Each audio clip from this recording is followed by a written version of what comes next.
O Agenciamentos Contemporâneos é uma iniciativa do Laboratório de Filosofia, Ciências Humanas e outros sistemas de pensamento, que conta com a parceria do Programa de Pós-Graduação Profissional em Filosofia, Núcleo Montes Claros, e o apoio da Coordenação Didática do curso de Filosofia da Unimontes. O Agenciamentos Contemporâneos procura abrir espaço para que pesquisadores, vinculados à academia ou não, possam apresentar suas considerações sobre problemas relevantes, privilegiando uma conversação transversal com o pensamento conectado à pesquisa, ao ensino e demais práticas cotidianas.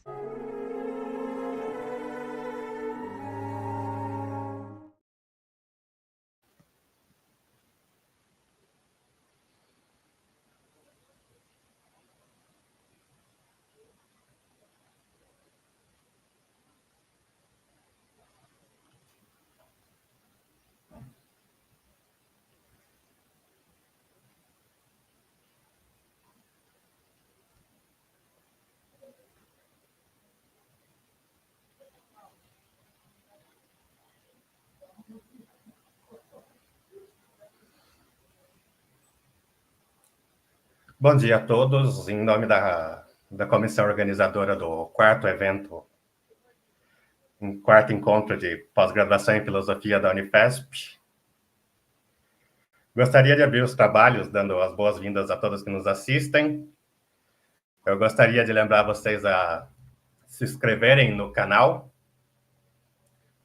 Nós vamos o evento vai durar a semana toda, a gente vai ter uma abertura oficial hoje, às 5 da tarde. Então, é importante se inscrever para acompanhar o resto das atividades. Agora eu vou passar a falar em inglês. Good morning, everyone. On behalf of the organizing committee of the fourth meeting of postgraduate studies in philosophy at Unifesp, I would like to open the meeting by welcoming all of you who are present, as well as our colleagues who will soon present their works. The order of the presentation has already been defined by the participants. So we can start firstly by the presentation by Baoyu Dai, who is not present, so we're going to go with the presentation by Ibrahim Dagher. You can present yourself and the title of your communication. Hi, yes, my name is Ibrahim Dagher, and the title of my presentation is Developing the Wide Objection to New Actualism. I have the slides. Should I just share my screen? No, there is a button in the chat with presentation. You click there and make the upload. Oh, I see. Okay. Okay.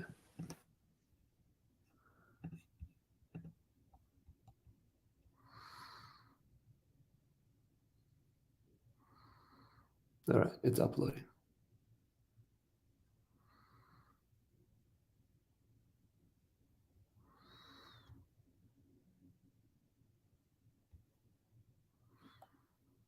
Okay, now it seems like I have it.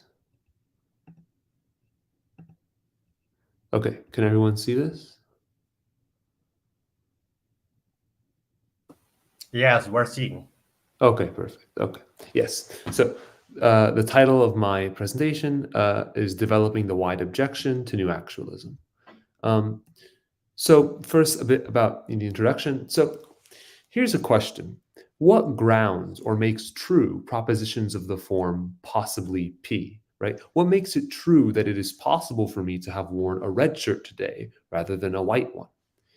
Well, answers to this question come in the form of metaphysical modality. So theories of metaphysical modality seek to provide answers to this question.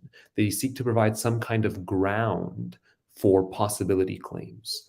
And a dominant view has been that something is possible just in case it is true at some possible world. So the reason that it's possible that I could have worn a red shirt today is that there's a possible world where I in fact did wear a red shirt today. And while formally powerful, this view has come under fire and is seen as implausible by many.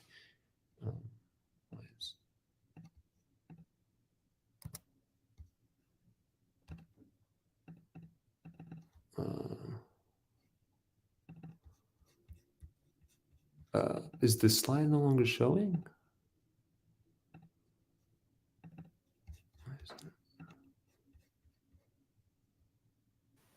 I think you're close.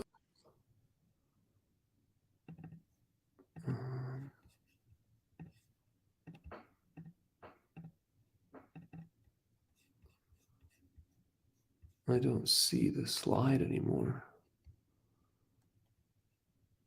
Here we go. Okay.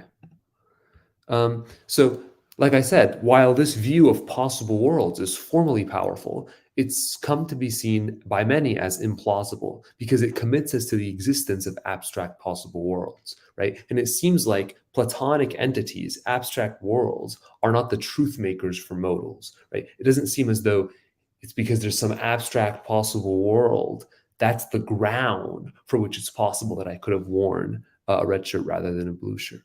And so as a result, a new theory of metaphysical modality has come into the fray, something new that provides a new grounds for possibility claims has become popular. And this is called new actualism. New actualism says that something is possible, P is possible, just in case there is some actual potentiality for P. So in other words, if some agent in the world or some substance has the power or the ability or the disposition or the capacity for P, right? So something is possible if something within the world has a potentiality to make that thing actual, right? So what makes it true that it is possible for me to have worn a red shirt today is the fact that in the morning, I had the ability or the power to wear a red shirt today. And so this seems like a nice sort of theory because it doesn't commit us to the existence of any abstract entity. It's purely about actual entities in the real world, their abilities and their powers and their capacities. So this theory of metaphysical modality has become quite popular. However, the main objection to this theory has been what I shall call the too narrow objection. So roughly the objection of the too narrow objection is that there are some propositions that are possible, but that there's no current actual or potentiality to make them true. So for example, it seems as though the laws of physics could have been different, right? This is surely possible, it seems. But of course, no substance, no being has the ability or power or capacity to make the laws of physics any different. Similarly, it seems as though the world could have been completely different, filled with alien substances, none of which are in the actual world. But of course, no current actual substance has the ability to make that true either, and yet it still seems possible. So the idea of this objection, of the too narrow objection, is that potentialities like abilities and powers are too narrow to ground modality, right? They leave out some possibilities. And so for that reason, potentialities cannot be the ground for possibility. Now, there's a rich literature on whether this objection actually works. The most common response by new actualists is to simply bite the bullet. But my aim in this presentation is going to be to show that there is a converse objection, a second objection, the too wide objection, which has significant force but has been quite underdeveloped. So what is the too wide objection? Well, if you recall, the too narrow objection said that potentialities are too narrow to ground modality, right? They leave out some possibilities. There are some things that are possible that no one has the ability to make possible. Well, comparatively, the too wide objection contends that there are some propositions, P, such that P is impossible, and yet there is some substance with the ability for P. So this would be a really devastating objection if it works, because what it means is that not only are maybe potentialities too narrow, but in fact they are too wide, right? They include some things that are possible which are really impossible. So here's how I will proceed. First, I'm going to outline precisely what kinds of impossible potentialities we're going to be looking for. Next, I'm going to survey 3 different literatures, the literature on ability, fatalism, and actuality, and show that each of them motivates the reality of impossible potentialities. In other words, there are authors in these literatures who have argued that there are impossible potentialities. And then I'm going to consider some options or objections. So first, what are impossible potentialities? Well, recall, new actualism is the claim that P is possible if and only if there is some actual potentiality, so some power or disposition or ability for P. So if someone or something has the ability to make P true, or the power to make P true, then P is possible. Now, for the too wide objection to be successful, we're going to be chasing after instances of S and P such that they make the following schema express a true proposition. So we're going to call this schema wide, and it says that there is an S, so some substance S, such that S has the ability to P, and it is metaphysically impossible that S P's, right? So if we can find some instance of S and P such that this wide is a true proposition, then we're going to have a counterexample to new actualism, because we're going to have an example of something that has the ability to make P true, and yet P is impossible. So that would be a really devastating objection to new actualism. Now, it seems like there couldn't be any such S and Ps, but as we're going to see, there are some literatures that have shown that, in fact, there are some. So now I'm going to survey some instances of S and P that I think make this schema express a true proposition. So the first kind of class of cases that I think does this are called G cases. So these come directly from the literature on ability, where Jack Spencer, 2017, has argued that agents have the ability to do the impossible. So he argues that the possibility principle is false. The possibility principle says that if an agent is able to phi, then it is metaphysically possible that they phi. So Spencer shows that possibility is false by developing a novel set of counterexamples called G cases. The main case goes something like this. So let's walk through the case and see if you have the relevant intuition. So imagine an agent, S, living in a deterministic world with initial conditions H and laws of nature L, right? So imagine a world that's deterministic, and you have initial conditions H and laws of nature L. So what this means is that the conjunction H and L entail all of the future events because it's a deterministic world. So suppose further that H and L, the laws and the conditions, strictly entail that S never attempts to learn H and L, right? S never tries to learn the conjunction H and L. This is despite the fact that S lives in a community of brilliant individuals where everyone learns and knows H and L, where it is common expectation that one know H and L, and where S is in fact one of the most intelligent and capable agents in their community. So in other words, we're imagining a world where there's an agent in a really smart community, and this agent is brilliant, but they just never attempt to learn the laws of nature, right? They never attempt to know them, even though everyone else in the community does know them. And in fact, this person S is maybe the smartest one in the community. And so what that means is the laws of nature plus the conditions entail that this person never attempts to learn it. But it still seems as though, here's the intuition, it seems as though S has the ability to know H and L, right? Because we've already stipulated significantly less capable individuals than S know H and L.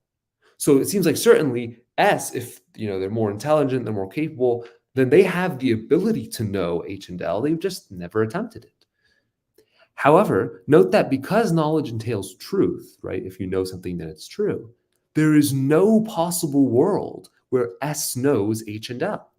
Because imagine a world where S does know H and L, right? The laws and the conditions. Well, for a world where S knows H and L to be true, to be consistent, that would have to be a world where H and L is true, right? Because knowledge entails truth. But if knowledge entails truth, so the laws and the conditions are true, well, we've already stipulated that the laws and the conditions entail that S will never attempt to learn H and L because they're deterministic laws. And so S doesn't know the H and L. And so what this means is, even though S has the ability to know H and L, there is no world, it is impossible for S to actually know H and L. And so if you have the intuition like I do, that S is able to know the laws of nature, but there's no world, obviously, where they in fact know it, then what this means is S has the ability to do something that is impossible, that obtains at no possible world. And so if you agree with this kind of G case, then this is going to be a counterexample to new actualism. And notice that we can construct G cases like this one, with any fact of action, not just knowing. So we could do a case with teaching. So imagine two professors, S and S prime, and they're equally competent physicists, adored by everyone for their knowledge of the cosmos and their ability to teach difficult concepts. So students flip a coin to see who they're going to ask to teach them about H and L, the deterministic laws and conditions of their universe. By determined happenstance, of course, because it's deterministic, every student in every class of every year does this. And each time, S prime ends up being the one to teach all the students H and L, right? Just by kind of luck. So S, the other professor, given H and L, never even attempts to teach H and L. But surely S is able to teach them, right? I mean, S knows the laws, S is a really good teacher, teaches other things, but it just happens to be because of determinism that S never actually does, in fact, teach them. And so what that means is there is no world where they, in fact, teach them. And yet it still seems like they're able to teach those laws. And so this is kind of a case where we have a counterexample to new actualism. Given that I'm short on time, I'm going to actually just skip my next example. And I'll just go to the last one, which is actuality. So a third class of wide instances can be generated if we consider the notion of actuality. So first, a logical preliminary is in order.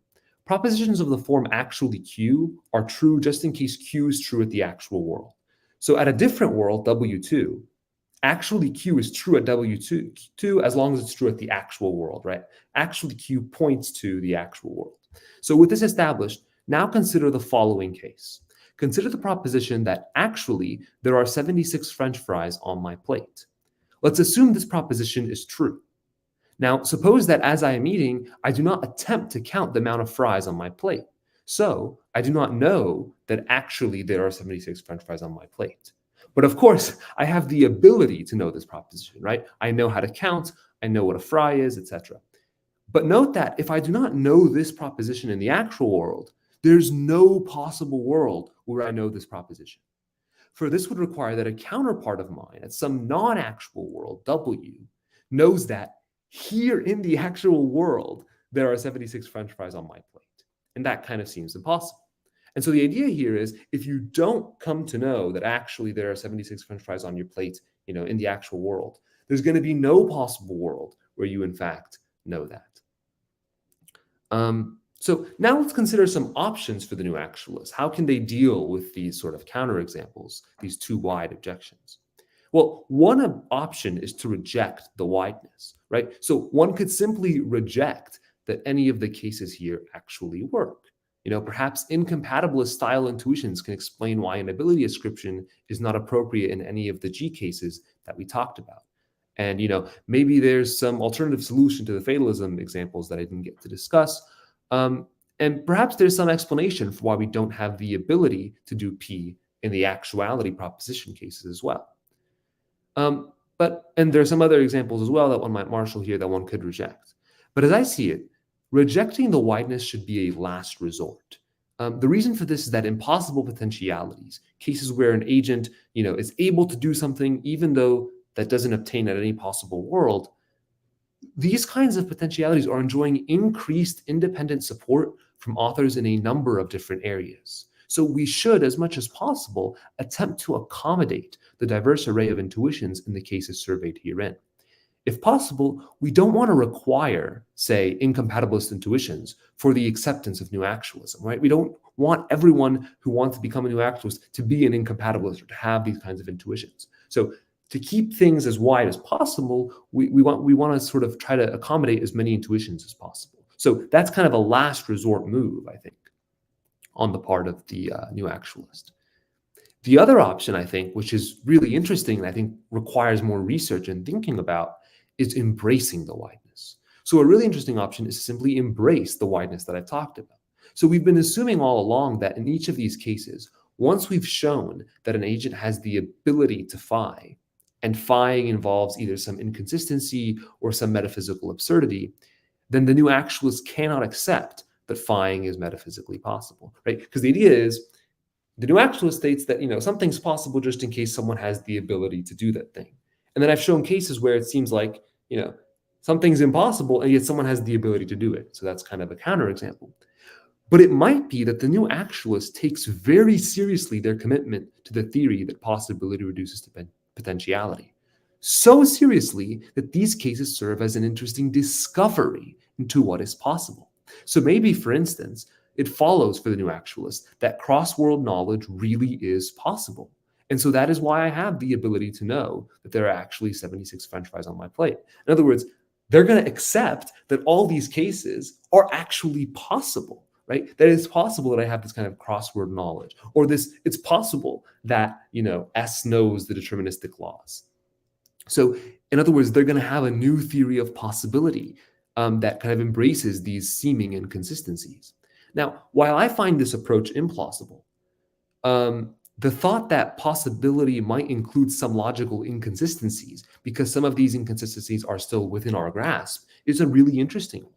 And it suggests real potential for doing kind of collaborative research between paraconsistent modal logic and dialetheism and new actualism, right? If we can develop a paraconsistent modal logic that accounts for these intuitions, we can enrich that logic with this kind of metaphysical picture that new actualism provides. And so I think there's a real sort of interesting possibility for future research on that issue and using this option to deal with that objection.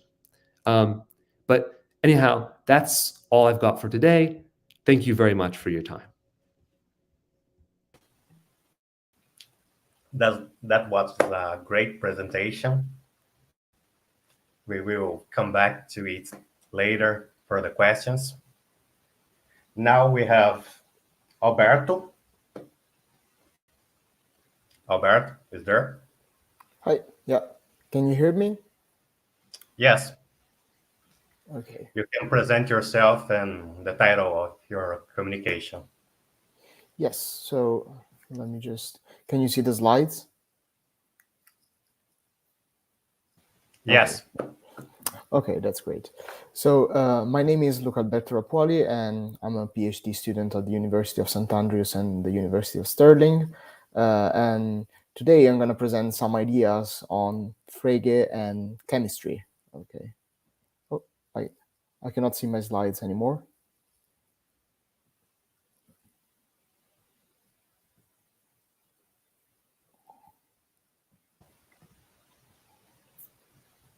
We're not seeing the slides.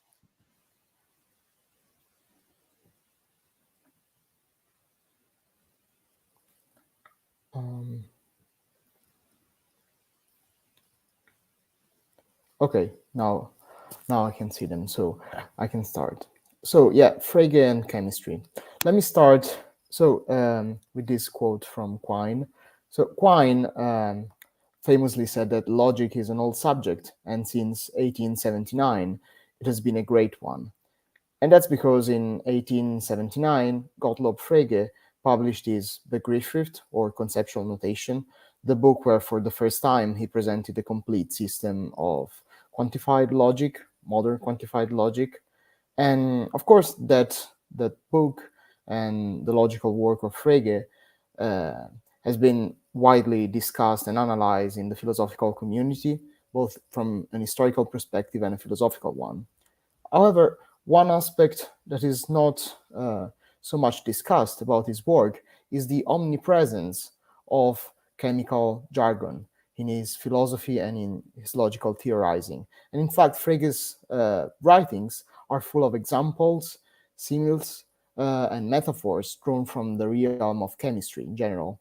So, for example, he continuously uses The example, hydrogen is lighter than carbon dioxide. In terms of similes, for example, he talks about saturated and unsaturated parts of thoughts. So predicates are unsaturated, entire sentences are saturated, or objects are saturated, and so on.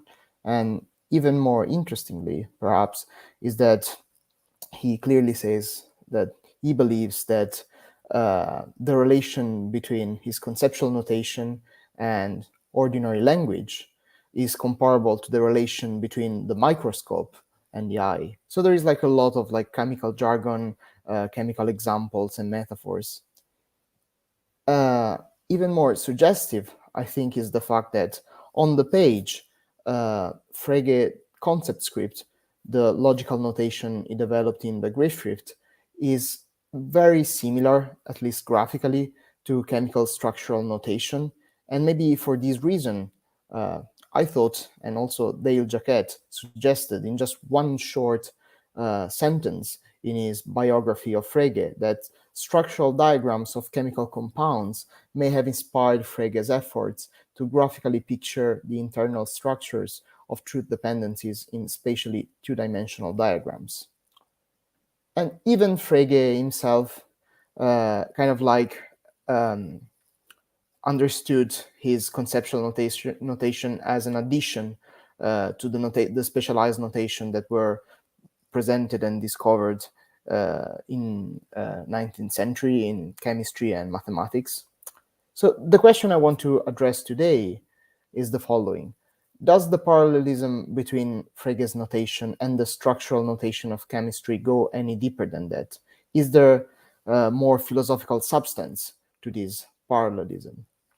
And I think the answer is yes. From both an historical and a philosophical perspective, this parallelism between chemistry, chemical notation, and Frege's notation is very, very interesting and suggestive. So the reason is that I think that the theoretical function that structural chemical notation and Frege's concept script serve is structurally the exact same function. And in effect, we can say that, I believe, what chemical notation does for chemical compounds, Frege's notation does for propositions or thoughts, as he called them. So in a slogan, we might say that logical analysis or Fregean logical analysis is the chemistry of thought. Okay, how we can verify this claim, how we can establish if this hypothesis is true or false? My strategy today would be to try to present and to understand what's the rationale behind Frege, the invention of Frege's concept script and his conception of logical analysis, and then to go to the history of chemistry and see what's the original motivation behind the introduction of chemical structural notation. And at that point, my hope is that we're going to see that the two motivations kind of overlap, and we can see that philosophical, from a theoretical perspective, these two notations serve exactly the same purpose. Okay, so let's start with Frege's notation. In order to understand the invention of modern logic by Frege, we have to position his discovery in the context of his broader project in the philosophy of mathematics. And that project, in his words, is the project of testing how far one could get in arithmetic by means of logical deductions alone. So the project, in other words, is to try to reduce arithmetic to pure logic. And of course, at the time, Dedekind and Peano already discovered that it was possible to reduce arithmetic, so the entire body of arithmetical truths, to just a limited set of axioms, which are called Dedekind-Peano's axioms. So what Frege had to do was to move backwards, in a sense, to a more profound, to a deeper set of axioms, purely logical axioms, from which he could then prove Dedekind-Peano's axiom as theorems. So the idea is that we want a set of purely logical, or Frege wanted a set of purely logical axioms from which we can prove Dedekind-Peano's axioms as theorems, and then the truths of arithmetics in turn. Now, what Frege discovered is that this project is particularly fragile from an epistemical perspective. In fact, even supposing that somehow we manage to circumscribe a set of purely logical axioms, Frege had a question, and the question is, how can we be sure that in the process of deriving the truths of arithmetic from those axioms, the logical purity is kind of safeguarded? How can we be sure that the logical purity of the axioms is correctly transferred to the truths of arithmetic? How can we be sure that this logical purity is inherited by the truths of arithmetic? That question is a very good question, and his strategy to kind of like solve the problem was to say that in order to achieve this very high standard of rigor, we must ensure that in the process of proof, no presuppositions that are not already contained in the axioms creep in without notice, he says. What we need then is for Frege is for each step of a proof to be an application of a general logical law, the kind of law, he says, that ensures that the conclusion is based on nothing other than the premises from which it is derived. And here we encounter a problem if we try to do this using natural language. And the problem, Frege says, is that a strictly defined group of modes of inference, logical modes of inference, valid rules of inference, is simply not present in natural language.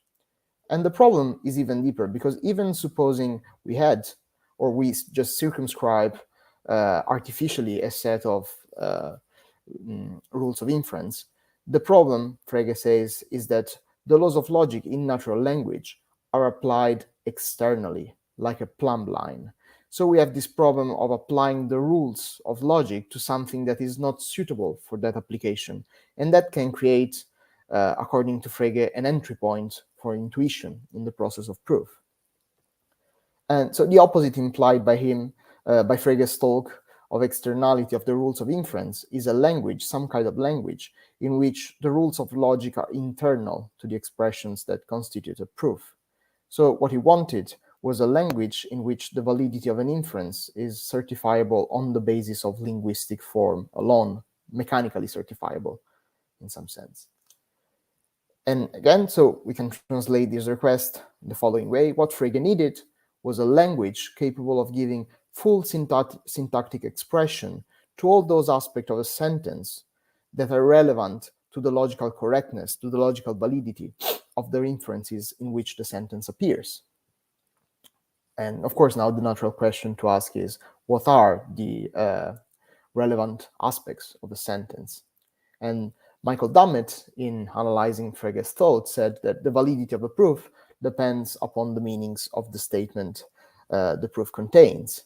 So if what Frege wanted and needed for his project is a language in which the syntactic composition of symbols in the language perfectly mirrors the meaning, the semantic composition of the sentences we're considering. But again, natural language, according to Frege, cannot be the language we use for this purpose, because natural language is not governed by logical laws, Frege says, in such a way that mere adherence to grammar would guarantee the formal correctness of thought processes. And that's because in language, there is a gap, we can say, between syntactic and semantic composition. For an illustration of the point, we can consider this passage from Carroll's Through the Looking Glass. So the king says, just look along the road and tell me if you can see either of them. I see nobody on the road, said Alice.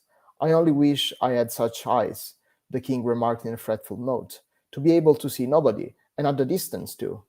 So this passage is funny exactly because it exploits this gap between syntactic and semantic composition in natural language. In fact, if you consider the two sentences, I see nobody on the road and I see Joe on the road, these two sentences are indistinguishable from a purely syntactical perspective. But of course, they can and should be distinguished from a semantical perspective.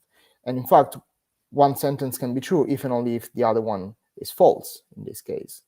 And we are trying to, when we regiment or formalize or or formalize these sentences in a first-order notation, we're exactly trying to capture in a syntactically perspicuous fashion this difference in meaning. So we assign different symbols and different syntactically constructed symbols to these two different propositions. So the upshot is that logical notation is designed to provide a syntactically perspicuous representation of the conceptual structure of sentences, we can say. And interestingly, I think that that's something very similar is true for chemical notation, chemical structural notation. In fact, if we substitute chemical notation for logical notation and chemical structure for conceptual structure, we obtain something that faithfully represents the purpose of chemical notation. So chemical notation is designed to provide a syntactically perspicuous representation of the chemical structure of molecules, or more in general, chemical compounds. In order to see this, the historical reason behind this, we have to go back to 1803, when Dalton first presented the atomic theory. So some of these statements today we know that they're not exactly true, but Dalton in 1803 said that elements consist of indivisible small particles, called them atoms. All atoms of the same element are identical, and importantly, compound elements, what he called compound elements, are formed when atoms of different elements join in simple ratios to form compound atoms, what we now call molecules. Now, the Swedish chemist Jacob Berzelius developed a notational system in 1813, around 1813, 1814, whereby the constituent atoms of a given chemical compound are denoted by simple labels accompanied by numerical markers indicating their respective proportions. So he invented the kind of like linear molecular formulas we still use today, like H2O, for example, for water. Now, what happened in the 1820s is then that Bohler and von Liebig discovered something very interesting. They discovered that cyanic acid and fulminic acid, two very different chemical compounds with different chemical properties, have the same atomic constituents.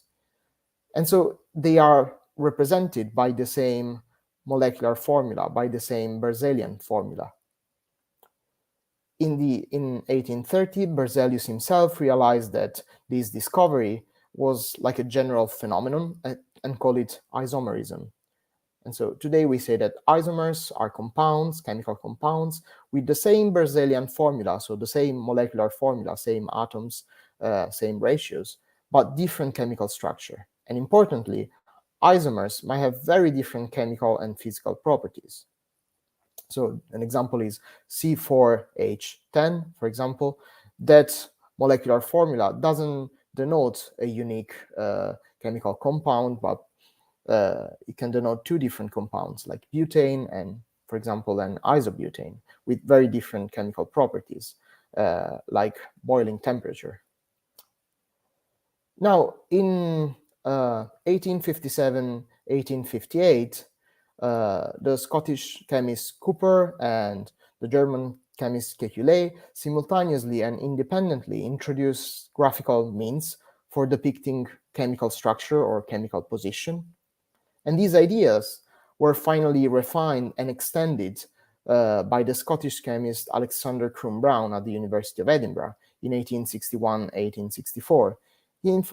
Crumb-Brown introduced a new structural chemical notation, which is the one we still use today, that allows us to syntactically distinguish between different isomers.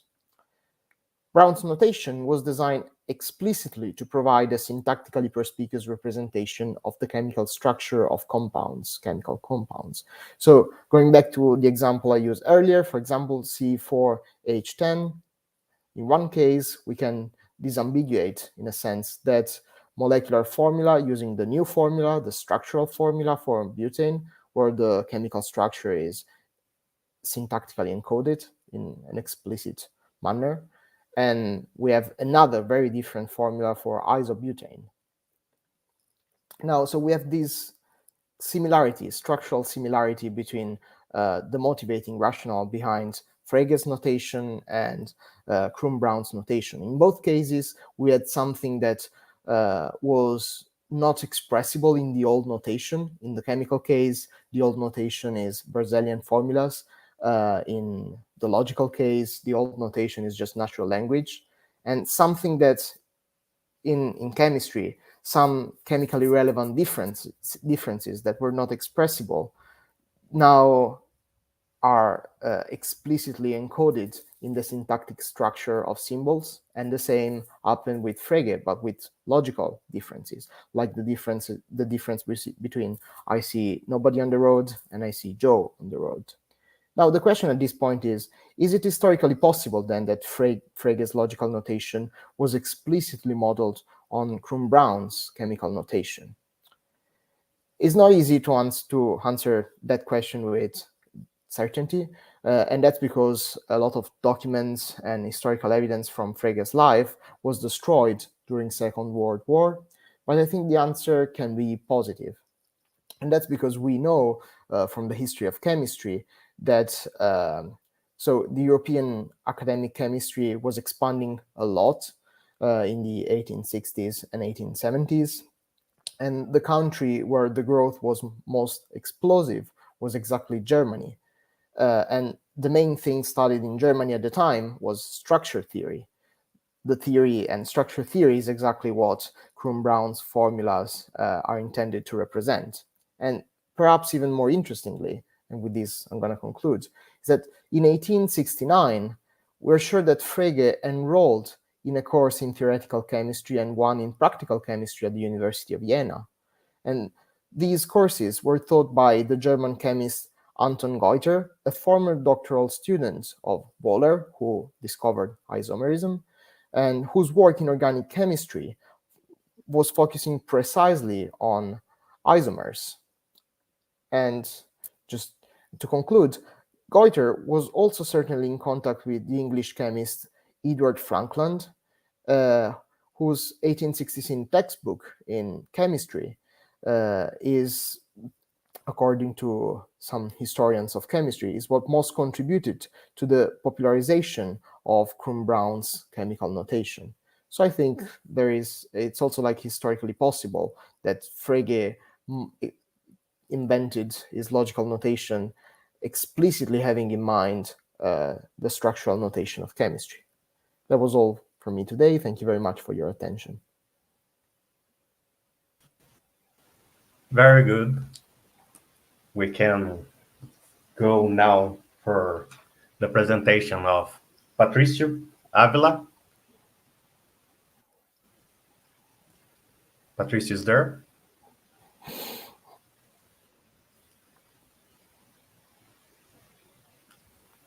He's not.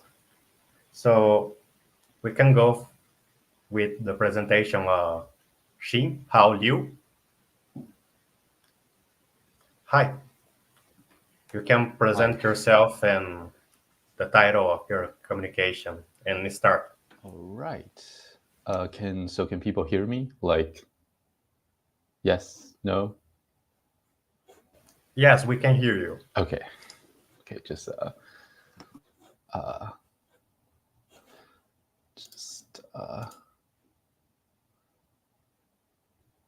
should I just share screen or okay. You should upload the presentation in the presentation button here in the StreamYard.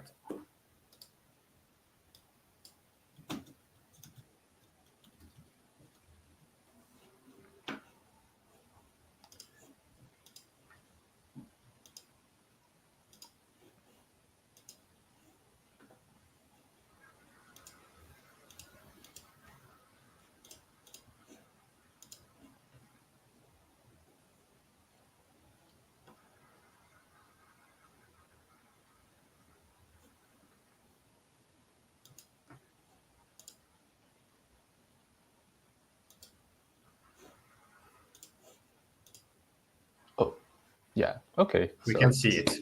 Okay. All right. right. So I'm Shih-Hao Liu, or you can also call me Howard Liu, and I'm from the University of Miami. I'm a PhD student here. And so for what I'm going to talk about today, the title is called the Modal Epistemology from a Modalist Perspective.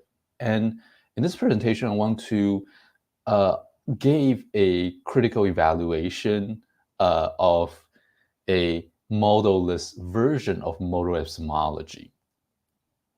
And just before that, let me first start with setting the ground for the problem behind the theory of modalist version of epistemology.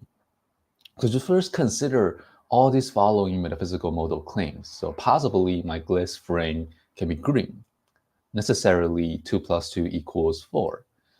Or possibly there is a philosophical zombie, necessarily Hesperus is phosphorus.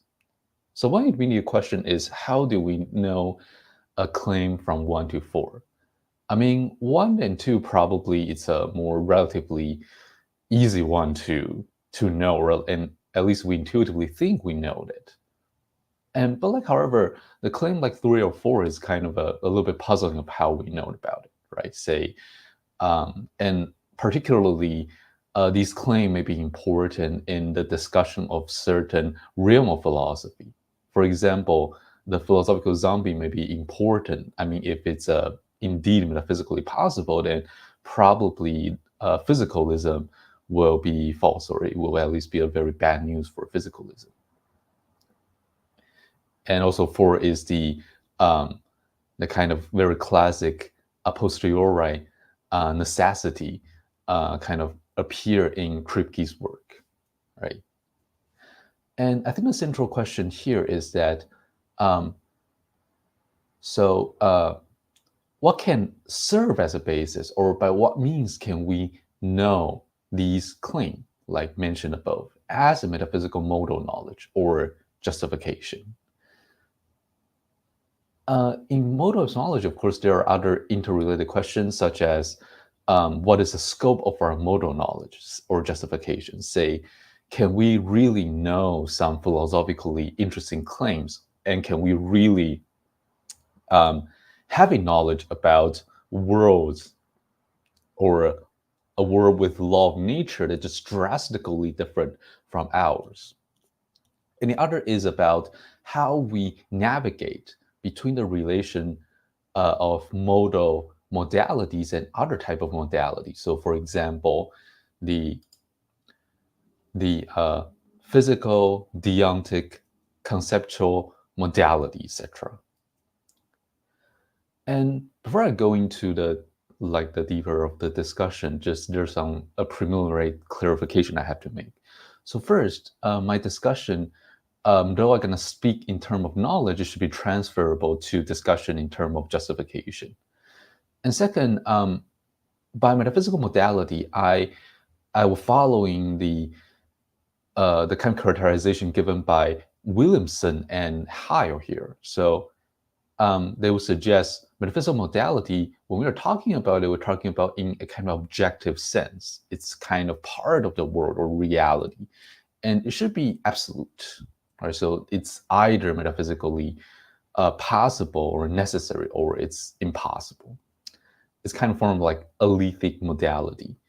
And so I will kind of grant it, at least there are cases, and we do have some understanding of this kind of metaphysical modality.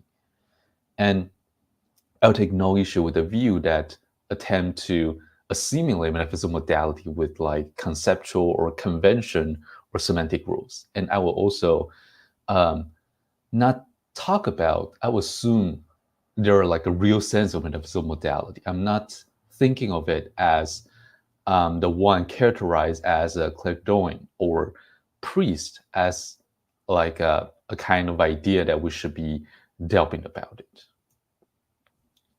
So for Bueno and Shakowski, their main target is like they kind of first laying out two main camp of modal epistemology. So on one, there is modal rationalism. On the other, there's modal non-rationalism.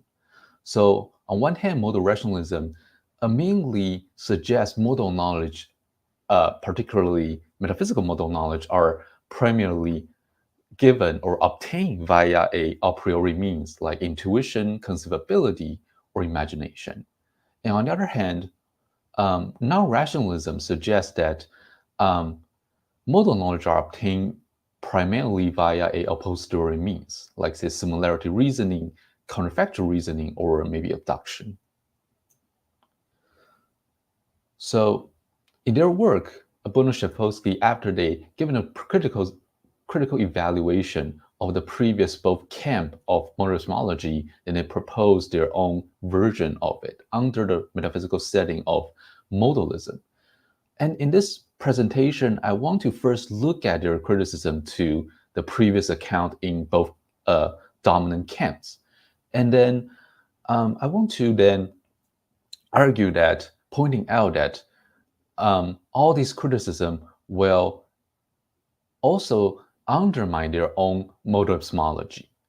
And even it can open to a more radical form of modal skepticism. And I will also offering, at the end of my presentation, I want to offer some solution or suggestion to their accounts. So here are the overall roadmap for my today's presentation. So first, I will look at their criticism of modal rationalism and non-rationalism, and I'll present their epistemology for the modalist.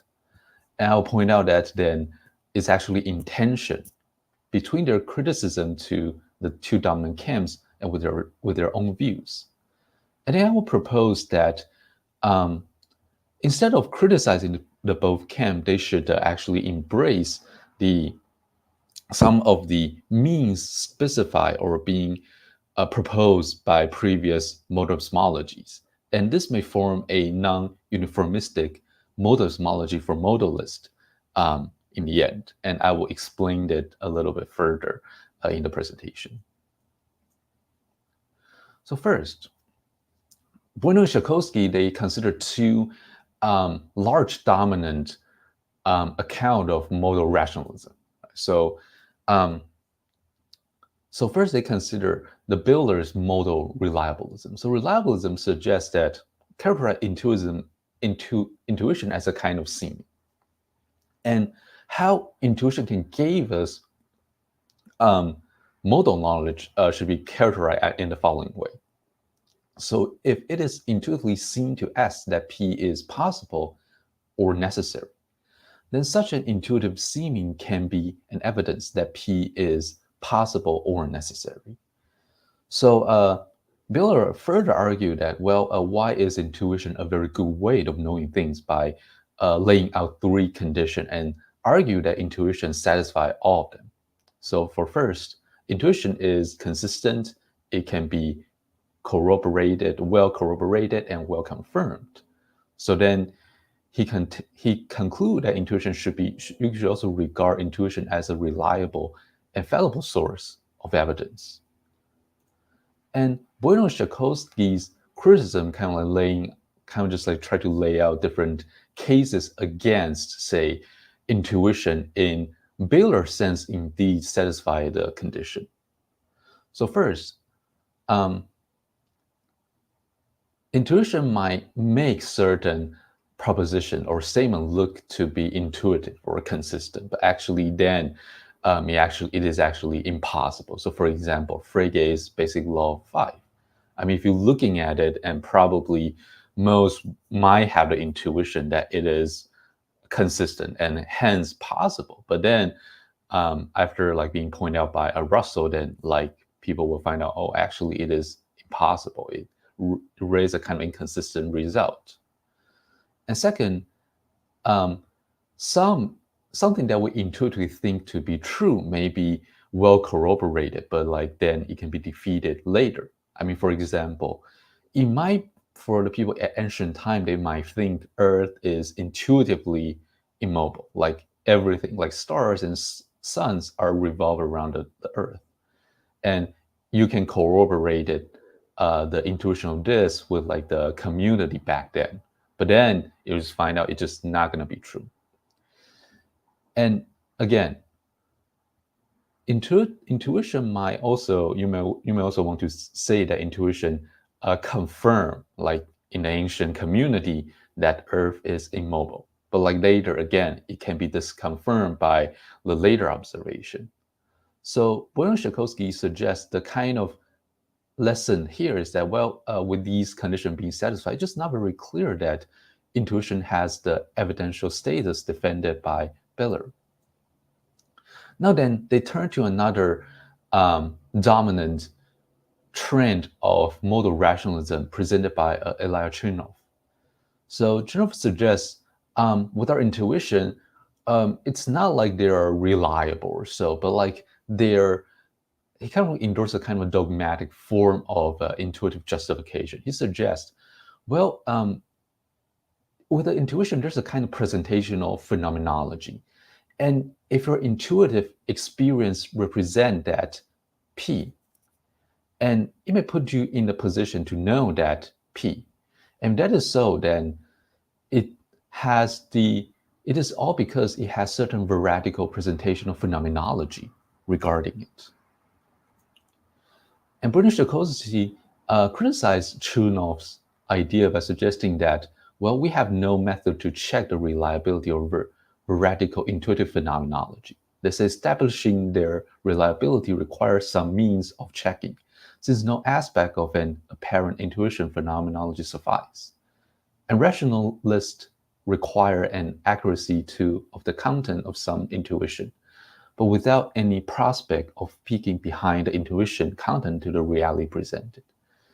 And observational reliability about sheets of pressure is one thing. Intuition reliability seemingly is another entirely. And then they move to the criticism of modal non-rationalism. So they first look at Fisher's idea, kind of like using a abductive form of method to justify modal knowledge. And this suggests abduction probably also not a very good way of looking at modal justification or knowledge. So they first consider kind of like bad lot objection. So it's just that it's very much the case that all the possible explanation we can conceive of are just all going to be false, and are just like a kind of rotten fruit from the bad lot. And on the other hand, the theoretical virtue, seemingly you can say some explanation indeed possessing multiple theoretical virtue, but however, they may still turn out to be false eventually. So hence, whether theoretical virtue or guide to reality need independent justification. And they also consider, say, Rocca-Royal's ways of justifying modal claim, particularly possible claim with similarity-based account. So the overall scheme can go as follows.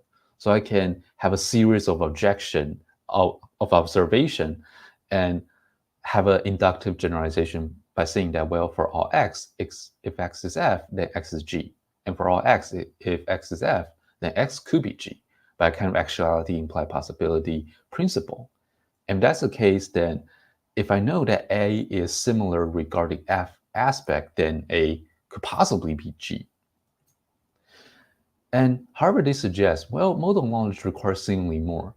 Since the actual regularity may be a large scale of cosmetic accident, which will have no implication whatsoever how things could be. I mean, I found this passage kind of particularly puzzling, and we can talk about it a little bit later. But now let me kind of briefly go through like some of the way. Then we must ask then for modalists, for Boyan-Shakowski, what are the modal epistemology for them?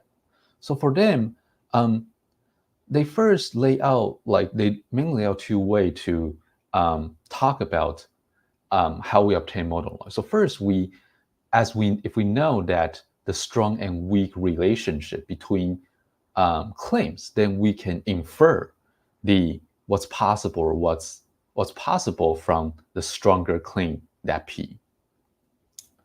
And on the other hand, we can derive modal knowledge from our knowledge, particularly actual knowledge about something like breakability, from our knowledge about wood's constitution, chemical bonds, or strength, etc. And all this background knowledge, according to them, it provides us, though they have no modal appearance, but like they can provide us about the possibility of what is metaphysically possible.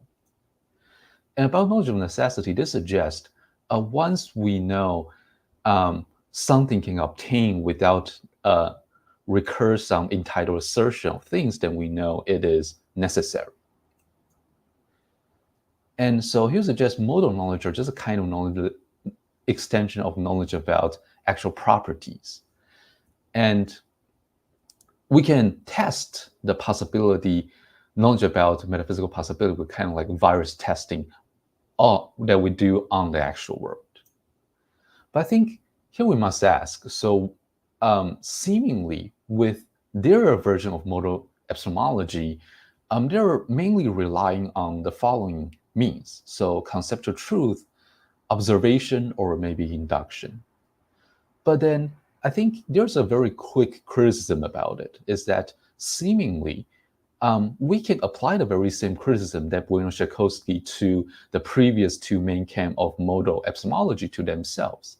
We can also say, that there's just no independent way of checking, say, whether the observation are being conducted or the induction are being used are reliable or so.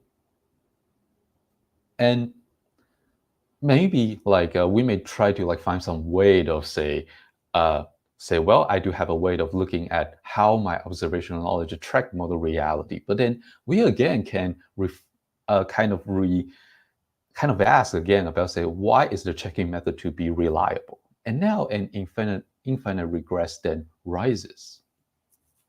So in this way, Bueno-Szakowski criticism can be used to defeat modal epistemology they sketch. And if that's the case, then seemingly then there's actually no way for them to plausibly explain how we know modal knowledge. And it may seemingly to introduce an even more radical form of modal skepticism then. So I think this leads to a dilemma for Bueno and Szakowski's account. So either they can maintain the criticism they hold for the previous account and invite an even more radical form of modal skepticism, or at least they can loosen up their criteria, but then previous account remains unscathed.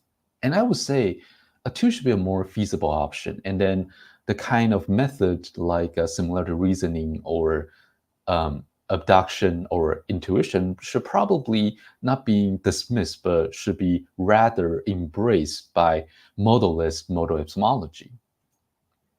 So, and this kind of going to the kind of previous distinction between so-called uniformism and non-uniformism in modal epistemology. So uniformism will suggest there's only one primary means to modal knowledge. And I think mainly it's implied in many of the Christopher Peacock's work regarding about modal knowledge. Like he would particularly suggest his account of like a concept and the kind of constitutive rules about concept is the only way of us to have the modal knowledge about necessity and possibility.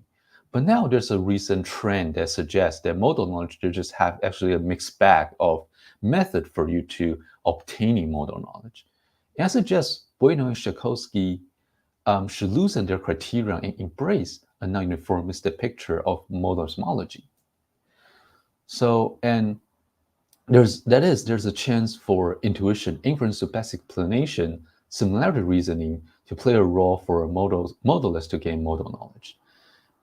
And these means should not be rejected by modalists. Instead, they complete the epistemology story of modalism. And this is all I got for today. And thank you for your thank you for listening. Should I just remove it?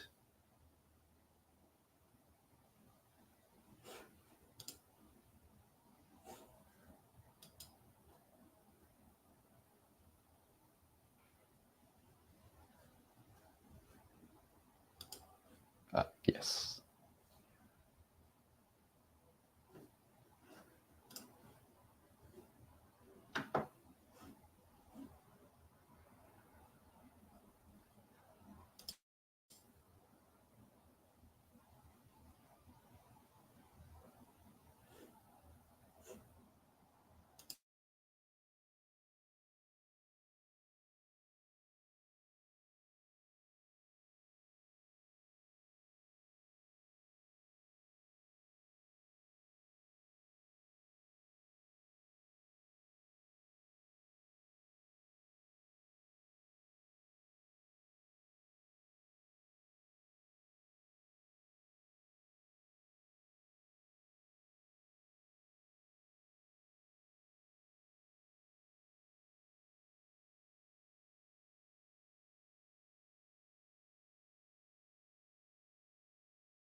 Hi guys, you can hear me?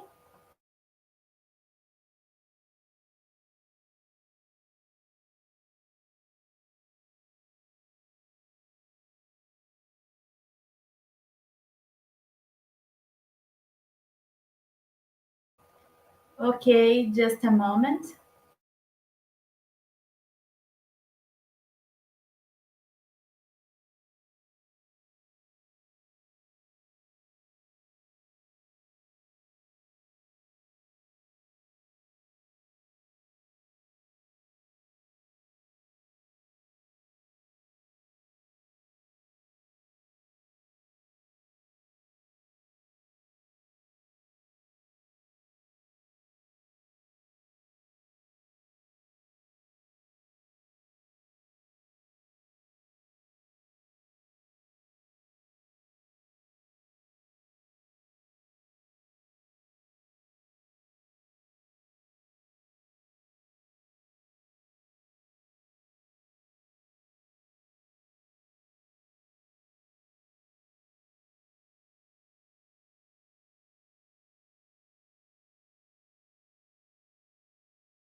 Guys, I will talk firstly on Portuguese. Nós estamos com um pequeno problema técnico, mas a gente já retorna. Michelle had a problem with the internet.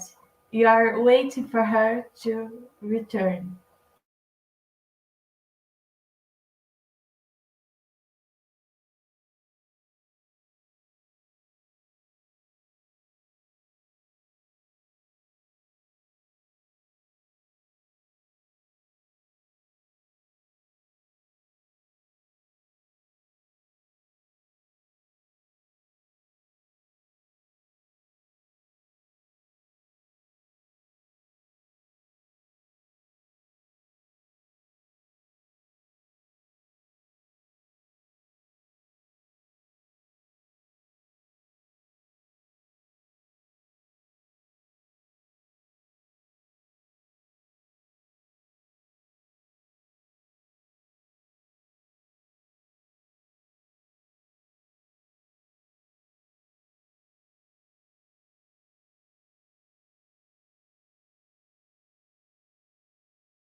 I think that we're back.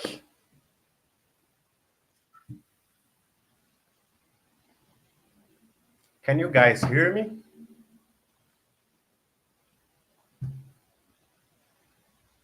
So we're now going to move on to the questions. There's no questions in the chat. So firstly, I would like to ask if any of you have questions for each other.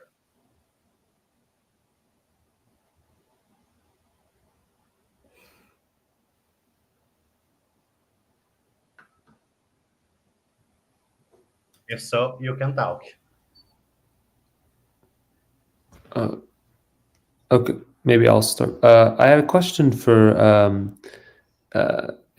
Shih-Hao. Is that how you say your name? Shih-Hao? You can just say Howard. I mean, it's yeah. Okay. So yeah, I had a question about the modal epistemology. Yeah. So you mentioned at the beginning that you're focusing in particular on particular kind of picture of metaphysical modality, namely one that dismisses the views of like Clark Duane and others. But I was wondering, why is that required? It seemed to me like a lot of the discussion that you were having about, being a pluralist, or as you say, a non-uniformist about modal epistemology, seemed like a lot of that discussion could be perfectly well translated into other pictures. It didn't seem to me to rely in particular on a picture of modality that is absolute in the way that you like that is the standard picture, but it seemed to me like even on non-standard pictures, a lot of the discussion that you had would have been fruitful. And so I guess my question is, why is there some particular problem I'm not seeing, or some particular feature that you wanted to target, or something that I'm not immediately noticing? Is that why you had to restrict the discussion to a particular picture of modality? Oh, I mean, by saying that, I mean, I'm more like, I mean, first is kind of just following the previous discussion, like they mainly just offering a kind of a realist kind of setting, and then and based on that, like they was just I mean, of course they don't really, I mean, you can talk about, say, particularly say about I'm a realist about maybe Louisian world, and I would say it's the truth. It makes the modal claim true, and then we can talk about how we know that, right? And I think with that, I think it's most modalismologists, they would wanted to like probably find a middle point of say, like they want to just saying that I am a realist about modality. They don't think it is the shadow of our conventions concept, and they want to say they would grant the modality at least is some mind independent feature of the reality, and they don't like commit that much. And so most of them are just kind of like grasping some of the feature they would like minimally take about one metaphysical modality to be. And I think I did mention about say I kind of would dismiss about say whether metaphysical modality can be understood as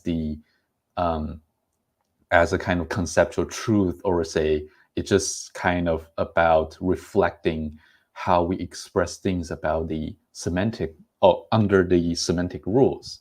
And with that, what I'm saying so is also like I want to avoid about a complication about some theorists. They would just then suggest that, well, if that's the case, then and our knowledge of metaphysical modality were just going to be simply the knowledge of conceptual truths, and maybe plus a little bit of a empirical knowledge, something like that. Yeah, does it make sense?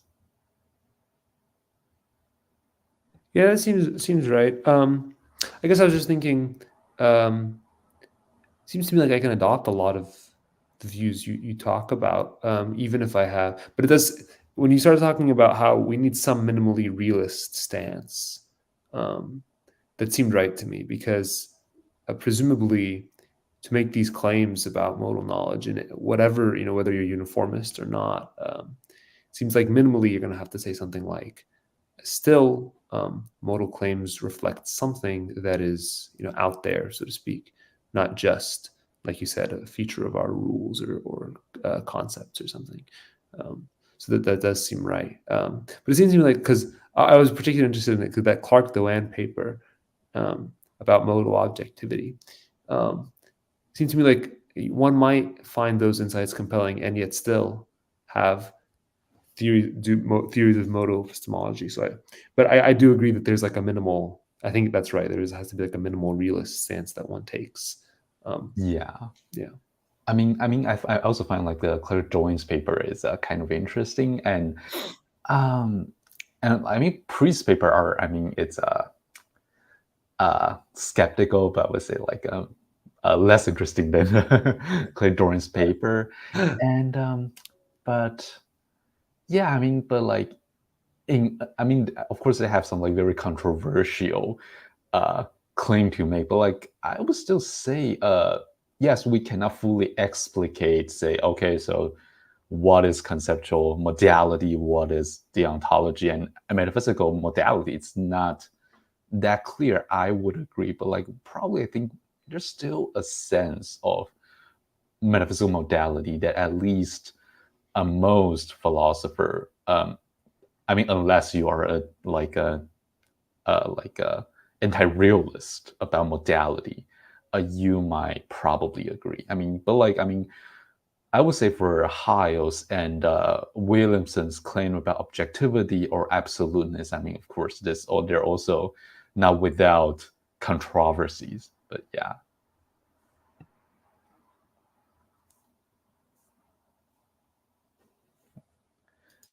Any more questions? If not, I have a one. Alberto, this question may escape your expertise, but I'm really interested that in how metaphors of science influence philosophy and how metaphors of philosophy influence science.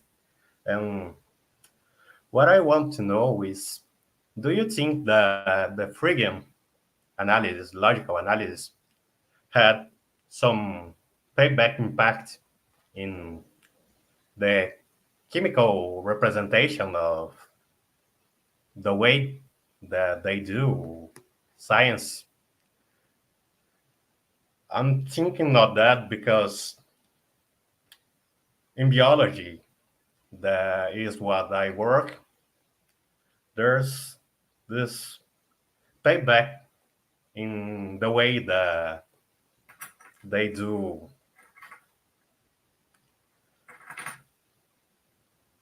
the representation, the notation in terms of mathematical notation that they take from economy.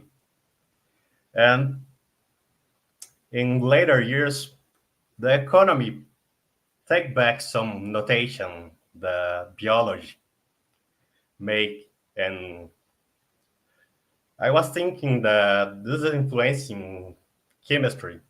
The Frege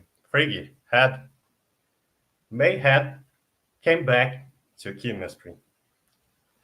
And I know that this is a stretch, but I was really thinking how this can be in terms of changing representation.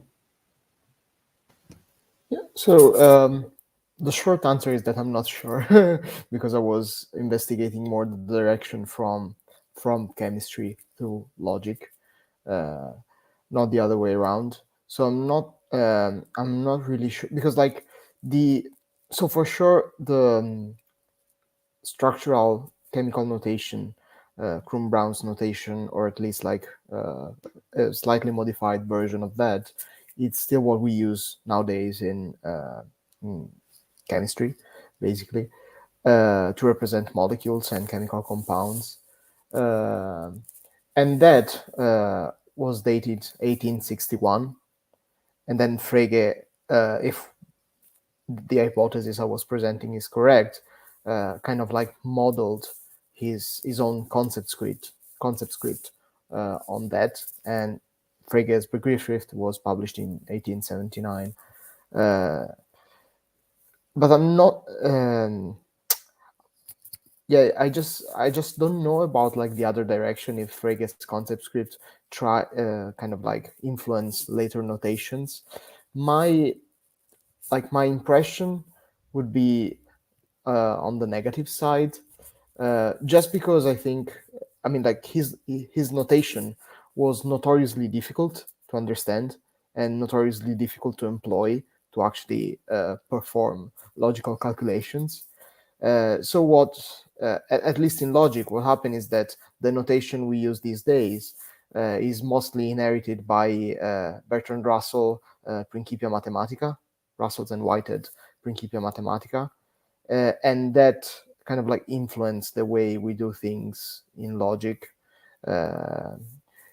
today. So, and Frege's notation kind of like died with Frege in a sense, even if I mean, like, so what I was saying about chemical notation, like this idea of closing the gap between syntactic and semantic structure, it remains true in contemporary notation in logic, because everything we have in the Begriffsschrift we can translate in contemporary logic and vice versa, basically. So the two things are just like they're just variants, but they're not structurally different things. They're just notationally different in some sense. It's just that historically, the fact that Frege decided to opt for a two-dimensional script rather than a unidimensional one, as we use today, like in formulas with brackets, that it's interesting because that's what led me. That what kind of like suggested this idea that, oh, that's really similar to chemical structural notation, and maybe there's something philosophical behind it.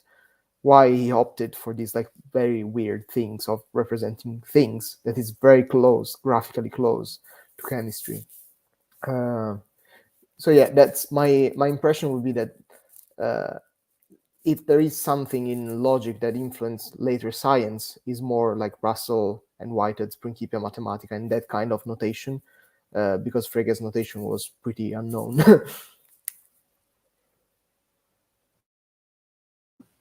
Thank you for your answer. So, if there isn't shit, Howard, you can talk. So I have a question for Ibrahim. I mean, I found like the whole wide objection to actualism is really interesting, and I kind of appreciate like how you brought the Jack Spencer's paper and the G cases into like my attention. And with the G cases, I kind of like, my question are mostly about G cases is that I mean, I can see what it is about, but I feel like maybe is it possible for there? I mean, kind of this is like my worried about. It's kind of like they're kind of like smuggling some of the intuition judgment about cases already to make the case, right? Like say for the teaching and for the knowing case, right? And I mean, there's an intuition that we think yes, like ordinarily they know they should know the law of nature plus like H plus L, or they should be able to teach H plus L. But like I mean, can the actualists, like after they heard of the cases, like they would just like bite the bullet, say like, well, if given the construal of that like particular cases, then yeah, that person just doesn't really have the ability to teach or to know the things, right? And I mean, I'm thinking about the kind of, I mean, it's probably, I mean, I just like have a little bit of understanding, not like very full understanding about literature, about the disposition. But I mean, I'm still wonder about, say, whether, say, if you are saying there is a disposition of something, and then, however, there's a kind of like masker kind of cases, which is metaphysically necessary. When this disposition, you say there's a disposition, there is a masker with it, masking the whole manifestation of the disposition. And is there still this disposition? And I mean, with that, I would say my intuition are not very, my verdict are not very straightforward. Yeah, so what if, say, actualism, they're just like biting the bullet? It's like, well, like then if that's the case, they just sadly, they seem to able to learn it or able to teach it, but like just they don't. How would you respond to the kind of like biting the bullet kind of response? Yeah, no, that's great. So yeah, on the masking thing, it's just worth noting there's a good paper by Vetter, Barbara Vetter, 2022, I think, in analysis that talks about this problem. So because you can, like you said, so a popular thing to do is to reduce modality, like, you know, truth makers from modality into dispositions. So I talked about ability, but roughly this is kind of the same project. And yeah, so an important problem is that this masking issue, which is that so particular determinism seems to mask dispositions in a particular way, such that there's no world where, you know, the determinism is true, and where you actualize the disposition, and yet it still seems like you have it. And so if having the disposition is grounds from a possibility or a possibility claim, then we've got to run into a problem, because there's no possible world, and yet it seems like it's possible. So that there is a masking problem that is similar to the objection that I'm talking, the too wide objection. So that is out there. So that's a great point. But on the biting the bullet, because this is kind of the interesting question. So first, there's important to know there's two different ways to bite the bullet. You talked about one of them. So one way to bite the bullet is to say, look, it really seems like this person's able to know the laws of nature plus the conditions. But as we've already talked about, you know, if you know the laws of nature and initial conditions, that means that the laws of nature and initial conditions are true. And if the laws of nature and initial conditions are true, they determine that I don't ever try to learn them. So then me knowing them would result in a contradiction. So there's no world where I know them, but it still seems like I'm able to know them. And so then your point was, well, you could bite the bullet and say, look, yeah, while it seems like you're really able to know them, you just kind of can't. And so one point I made, which was in the presentation, was, well, so maybe this is like acceptable in, you know, case by case basis, even though there's a lot of different G cases. The problem is that this kind of worry, I didn't get to present all of them, but there's at least 5 or 6 different kinds of worries that generate this sort of problem. And so if we're gonna bite the bullet in each case, this just seems increasingly unappealing as the cases grow. But, you know, maybe one is okay with that, or maybe one doesn't share the intuitions. The other kind of response I might have is, here's the issue with that. So it seems like, and Vetter makes this point, it seems like when we make an ability ascription, when we say that someone's able to know something or able to teach something or able to do something, it's like intuitively in our heads, what we do is we do what might be called an intrinsic analysis. We look at the person or the substance, and we, you know, take a glance at their intrinsic features. And in virtue of that, we ascribe an ability. Usually it does not matter what's kind of around the agent or what the laws of nature are like. What we care about is sort of the intrinsic features, right? So abilities and descriptions have this kind of intrinsic feature. That's what's supposed to make them kind of really nice, truth makers for modality. The problem we risk is if we start biting the bullet in all these cases, right? Because we recognize that if we say that they have the ability, this is going to lead to something impossible. Then what we're doing is we're slowly shifting our picture of abilities to become more extrinsic. Like someone has the ability to do something just in case, things in the world coincide correctly with their abilities. So it's no longer just an intrinsic analysis, but you're going to start caring about things out there in the world. And so then the more you do that, the more you're drifting towards a possible worlds analysis, right? Because possible worlds analyses are purely extrinsic. They're purely external. For something to be possible, you have to be able to describe the whole world, and then for the thing to be true in the world. So the worry is that kind of the more we do this, then we're shifting our account of ability or our accounts of dispositions to become less intrinsic and more extrinsic. And so then it's not clear what advantage the new actualists have. So that's and then the last thing to say is just the other way to bite the bullet, which I mentioned at the end, which is really interesting, is say, no, they've got the ability to know it, and actually it's possible. And this will become, embracing dialetheism or some kind of paraconsistent modal logic along the lines of Priest. So that's like the other way of biting the bullet, which might be interesting, I think, to explore, that I think not many people have done. Modal logic is usually couched in terms of classical logic. So there's like an alternative there, which is interesting. But yeah, that's a wonderful question. Yeah.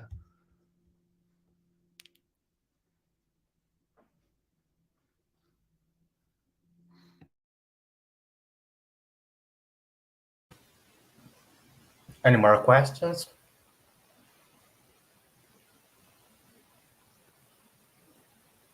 So I want to thank you all once again for your presence here with us, and invite you to follow the program and the closing tables. See you next time. Eu quero mais uma vez agradecer a presença de todos aqui conosco, pedir para que vocês se inscrevam no canal e acompanhem também a programação e as mesas de encerramento, que estão com convidados muito especiais. Um abraço e até a próxima. Bye, bye.